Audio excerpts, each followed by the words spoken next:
Finally, we come to the end of the most recent Steven bomb, which still wasn't technically a Steven bomb, with the episode Kevin Party. I, like many in the fandom, had some reservations about this episode, because I, like many in the fandom, can't stand Kevin. He's a complete douchebag asshole of a character, objectively speaking. He's just always been portrayed that way. Steven is out and about looking for Lynes, who he hasn't seen since Connie left with him, and Kevin pulls right up to him in his flashy car and invites him to a party, but not so much because he wants Steven to be there, it's because he wants Stevonnie to be there. He claims that he's accepted that Stevonnie is cooler than him, and so he wants to kind of leech off of their coolness. Steven blows him off until Kevin mentions that he already invited Connie, and she agreed to come. So Steven agrees to come as well in the hopes that he'll be able to talk to her. And the majority of the rest of the episode is Kevin showing Steven his methods for getting back an ex-girlfriend. This is undoubtedly the most human that we've ever seen Kevin. He may be doing it for a selfish reason, but he is genuinely trying to help Steven. So a couple layers are peeled back from him, and we get the sense for the first time that he really is just a person putting on a facade. That while, yes, he is a douchebag, he's not as big of a douchebag as he seems. That's an act. And there's a hint that he behaves the way that he does now because of a failed romance at some point in his past. But when he realizes that Steven thinks of Connie not so much as his girlfriend, but as his best friend, which, frankly, if your girlfriend isn't your best friend, you're doing something wrong, which is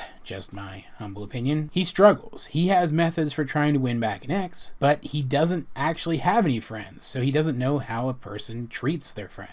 Kevin did all of this because he wanted Stevonnie to appear at his party, the titular Kevin party. He wants to live vicariously through Stevonnie's coolness. He thinks that if Stevonnie appears at his party, people will remember him for it. And it really sucks, because until Kevin starts ruining it with his presence, the party actually seems pretty cool. It's nice and chill, and everybody seems to be having a good time talking to everybody else. It's Kevin going around and trying to act like he's better than he actually is that brings the party down. If he'd just relax and talk to some people, form some relationships, he might actually be able to see that. And you end up feeling sorry for him, which is honestly something that I never expected I'd ever say. Steven, of course, goes and talks to Connie his way. He's very open emotionally with her, and they have a talk about what happened. She got the text that he sent to her pretty much immediately after she left, but she was still too upset to talk about him at the time. But when she went to text that back to him, she realized that texting him back would be talking to him. So she thought about it, and she realized if she was going to talk to him, she should do it in person. By the time she was ready to try, she rode Lynes to his house, and he was off on vacation. And before she had a chance to try again, she bumped into Kevin. Kevin said he would be inviting Steven to the party, and so she decided to just talk to him there. Connie's still upset about what he did, about the choice that he made, but she missed him enough, soon enough, that she was willing almost immediately to talk to him again. And as soon as Steven explains that he understands now why she was upset,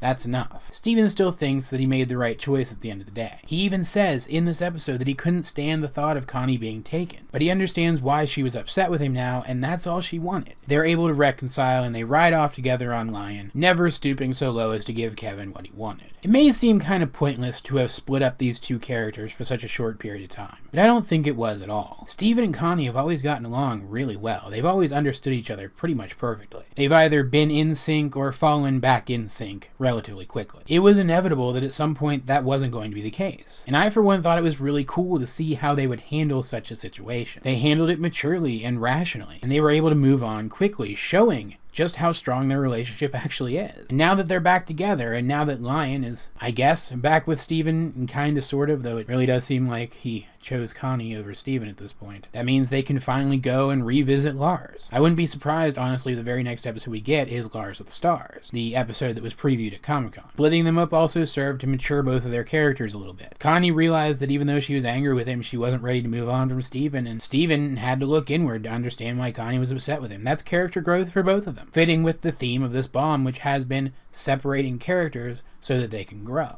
And I just gotta say that Zach as Steven in this episode was absolutely superb. Some of the best voice acting of the entire show so far. Like at one point in the episode, Steven cries his eyes out, and it sounded so real and raw that it actually moved me. But I think the biggest surprise in this episode was Kevin. Like I said, I never expected to have any sympathy for Kevin, and yet this episode kinda made me have sympathy for Kevin. I kind of understand now why he is the dick that he is. He mentions a presumed ex, a girl named Sabine, and a lot of people out there who analyze this show like I do have really taken to the idea that Sabine might be the character who, up to this point, we've been calling either Mystery Girl or S, as the initial S is the only part of her name that we actually know. And I actually agree with them. It seems odd that the crew would introduce us to this super cool character in Mystery Girl, setting her up like she could be a recurring character, and then very conspicuously name drop a character whose name starts with that same initial. It could very well mean that they're developing Kevin as a character because they intend to use him as a vehicle to bring Mystery Girl back into the show.